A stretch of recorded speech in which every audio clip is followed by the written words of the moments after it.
Bismillahirrahmanirrahim. Assalamualaikum warahmatullahi wabarakatuh.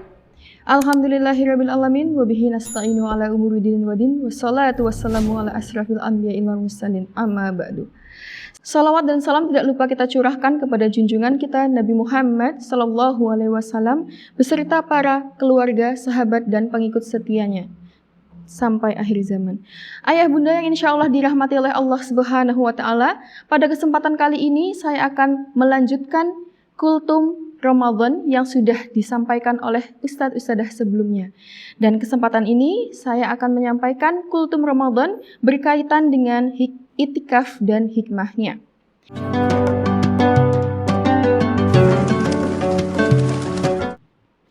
Itikaf menurut bahasa artinya berdiam diri dan menetap dalam sesuatu. Sedang pengertian itikaf menurut istilah di kalangan para ulama terdapat perbedaan.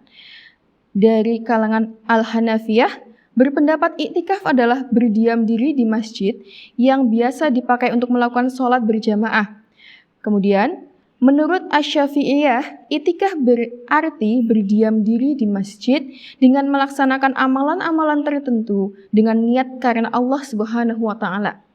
Itikaf sendiri disyariatkan berdasarkan Al-Quran dan hadis. Dalam Al-Quran, surah Al-Baqarah ayat 187, Allah Subhanahu wa Ta'ala berfirman, Bismillahirrahmanirrahim wa antum akifuna fil masajid, yang artinya sedang kamu beritikaf dalam masjid. Al-Quran surah Al-Baqarah ayat 187. Kemudian dalam sebuah hadis yang diriwayatkan oleh Aisyah radhiyallahu anha, ia berkata bahwasanya Nabi Shallallahu alaihi wasallam biasa beritikaf di 10 hari terakhir di bulan Ramadan sampai beliau diwafatkan oleh Allah Subhanahu wa Ta'ala. Kemudian setelah itu istri-istrinya pun mengikuti untuk beritikaf setelah sepeninggal Rasulullah Sallallahu alaihi wasallam. Diriwayatkan pada hadis riwayat Bukhari nomor 2026 dan hadis riwayat Muslim nomor 1172. Ayah bunda yang insya Allah dirahmati oleh Allah Subhanahu wa Ta'ala, lalu apa saja syarat dari itikaf itu sendiri? Pertama, syarat itikaf yang pertama adalah harus beragama Islam atau Muslim. Kemudian yang kedua adalah orang yang melaksanakan itikaf sudah balik bagi laki-laki maupun perempuan. Kemudian yang ketiga, orang yang akan melaksanakan itikaf hendaklah memiliki niat untuk beritikaf. Dan yang terakhir, tidak sedang dalam keadaan haid bagi wanita atau perempuan. Kemudian, berapa lama waktu untuk itikaf itu sendiri? Dari kalangan ulama ada beberapa pendapat, ada pendapat yang berbeda. Yang pertama, Al-Hanafiyah berpendapat bahwa itikaf dapat dilaksanakan pada waktu yang sebentar, tapi tidak ditentukan batasan lamanya. Jadi semisal hanya beberapa jam saja, itu diperbolehkan berdasarkan Al-Hanafiyah. Kemudian menurut Al-Malikiyah, itikaf dilaksanakan dalam waktu minimal 1 malam atau 1 hari atau 24 jam.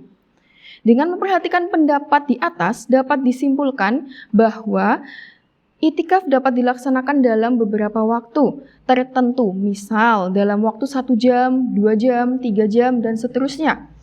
Dan boleh juga dilaksanakan dalam waktu sehari semalam atau lebih.